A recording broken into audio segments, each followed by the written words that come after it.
Hi everyone, Animal Girl here, back with another edition of TV Talk. It's Saturday, and that means it's Touched by an Angel Day. And this week's episode was Children of the Night. Tess and Monica work at an inner-city coffee shop, where they meet a group of homeless teens who have lost touch with their families. The angels must help them regain their trust in both their families and God. Okay, things I liked about this episode. I really liked the message that was in this episode. Now, I know I say that with all Touched by an Angel episodes, but it is true. Each episode has a message in it. Sometimes it's a very obvious message. Sometimes it's a very subtle message. And sometimes there's more than one. Now, in this case, it wasn't a very obvious message. I had to actually watch the episode a couple of times to actually get it, and I'm not even 100% sure if the message I'm getting out of the episode is what is actually what the writers intended to be in there. But what I got out of it, and what I believe was the message, was that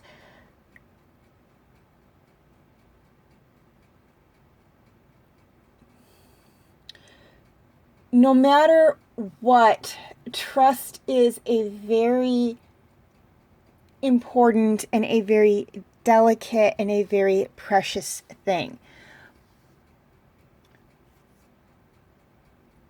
Monica wanted to help these kids, but the thing is, they had been burned by their families, and they had also believed that they had been burned by God, that they didn't trust anyone.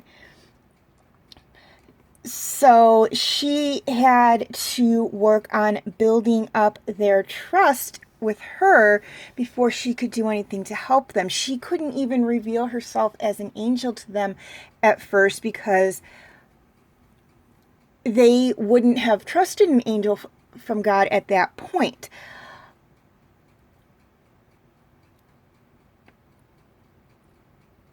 Also, the teens, there were 4 of them, had to learn to trust each other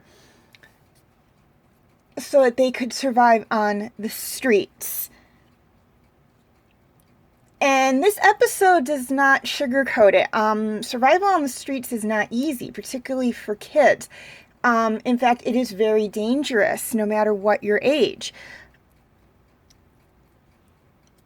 You don't have shelter, so when it's really hot or really cold, you're exposed to the elements. You're also exposed to the elements when it's raining, and because of that, you can get sick very easily. And if you're living on the streets, odds are you don't have any money, so you can't really pay for any medical treatment. I think the best chance that a lot of homeless people have when they get sick is to go to free clinics and other places where they don't accept money, but they still help people when they're very sick. And teenagers in general, and these teenagers in this episode, even when there was work available for them, wouldn't take it. Tess offered them a job in the coffee shop, and they wouldn't take it because it meant giving out their social security numbers and letting people know where they were, and they were very leery about that. So it really drives home the point of what life on the street is like. Now, all 4 of these kids actually ran away from home, and that's why they were living on the street. Now, again, that's not the case with everyone who's on the street. Some people are on the street because they really don't everybody who's on the street really is on the street because they have no place to go.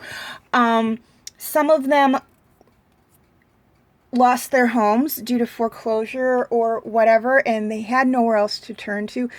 Others, mostly kids, ran away from home and are living on the streets. And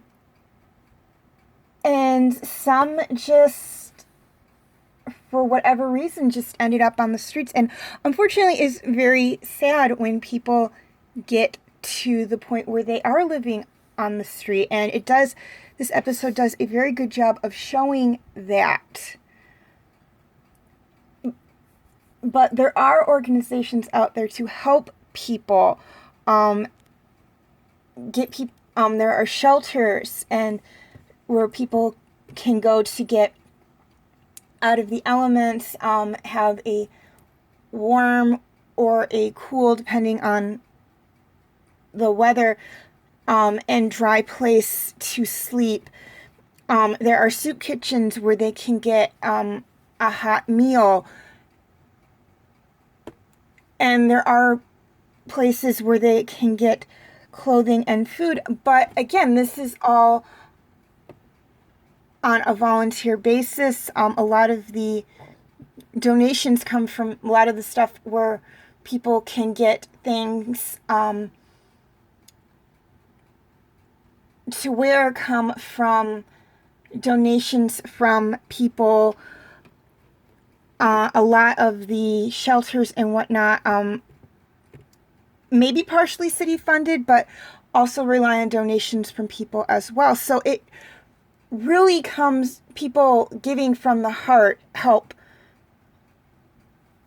other people who have nothing. And until you get to the point where you have nothing, or you lose everything, I think you don't realize that there are people out there that are worse off than you and, excuse me, do need your help. And that's what this episode was trying, in my opinion, to show us. So that's one of the reasons why I really do love this episode. Okay, things I didn't like about this episode. There really wasn't a lot I didn't like about this episode. Really, the fate of one of the kids, two of the kids, because there are like 5 in this episode, I didn't like. I would have changed that, but they had to show the harshness of, I think they were trying to show the harshness of this life, so they had to put that in there, and I'm not going to say what it is. You're just going to have to watch the episode. And then the fate of another one is really not determined at this point in time. I know in the series finale they bring back a lot of people that Monica had worked with throughout the series. So it's possible we're going to find out what happened with this one person whose fate is undetermined, but it's possible we don't. And the other 2, we basically leave in a good place. Again, I'm not going to say what that is. You're just going to have to watch the episode to find out what it is. But we do leave them in a good place. But again, nothing worth changing. I understand why the harshness was put in here. They were trying to show that this is what happened. Now, this is not the first On the Streets episode we had. We had one, I think, back in season 1 or really early in season 2, where Monica was on the street. I forget the name of the episode, though. But this one was a little different because that one focused on adults living on the street. This one focused on kids living on the streets. So we kind of got 2 episodes of Living on the Street where we got to see the 2 different perspectives, the adults living on the street and how the adults kind of got there, and the kids living on the street and the reason why kids who are living on the streets without their families. Now, there are some kids living on the streets that are with their families, but why they are on the street ties more into the reasons in the first street episode were, that focused on homeless people living on the street more than this one. But nothing worth changing in my opinion. So, because again, the stuff I really didn't like, I did understand why it was in here. Okay, feel free to leave your comments and questions in the comment section. I do love to read this. Please like and share this video if you're watching on Facebook, or like and subscribe if you haven't already if you're watching on YouTube, and feel free to follow me on Wattpad, Tumblr, Instagram, Twitter, and DeviantArt. Excuse me. I do have my name for those 5 sites right there on the screen, as well as the pictures I use for the icons. And please note that all pictures seen within this video do belong to their respected artists. I own absolutely nothing. And I will have the link for the links for the 5 sites that I mentioned in the description section as well, if that makes it any easier for you guys to get to those sites. I will also, for those of you watching on YouTube, have the link to my Facebook page in the description section as well. And for those of you watching on Facebook, the link for my YouTube channel will be in the description section. Okay, quick reminder on my comment rules.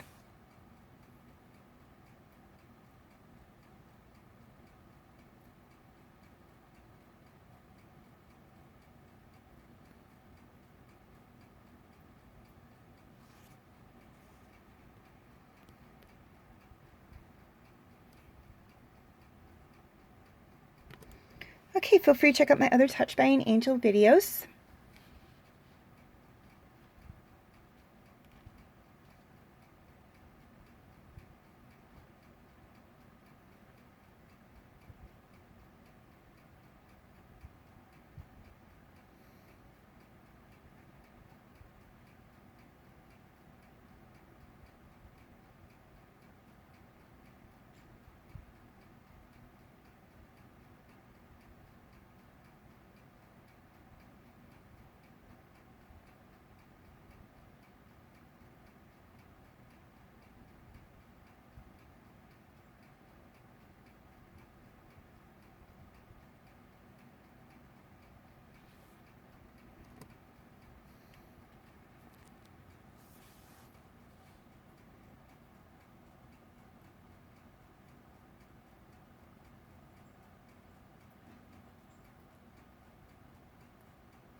My other TV talk videos.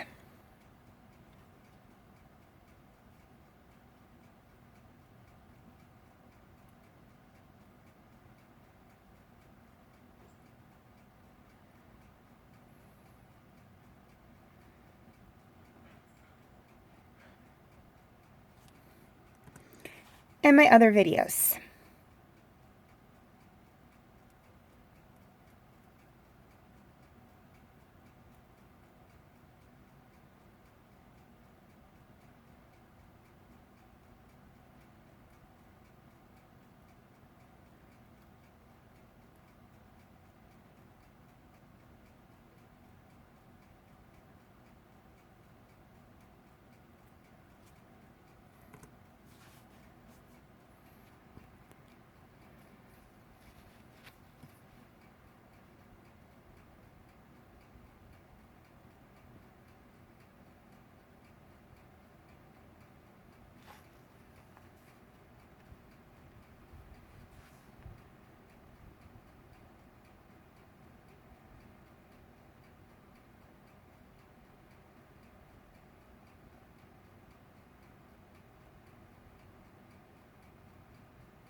Okay, before I sign off, a few things I'd like to touch on. First off, and this is for my YouTube subscribers, any of my videos that cannot be found on my YouTube channel are on my Facebook page. Again, the link is in the description section. And this one is for my Facebook friends. Any of my videos that cannot be found on Facebook are on my YouTube channel. Again, the link will be in the description section. Please note, though, that I will be posting the links for all my YouTube videos to Facebook. However, if you're having any problems viewing them, just go directly to my YouTube channel. Lastly, I would like to apologize for not posting a video last week. Unfortunately, I got busy with a few things and was unable to do a video. I do apologize for that. Unfortunately, this does happen from time to time, particularly with TV talk. So, again, I apologize. I will try not to let that happen again. But unfortunately, that is not a definite promise I can make. All I can do is, try to make sure I get these videos done on time. And I apologize in advance if I do miss posting a video. As always, thank you for watching and have a very nice day.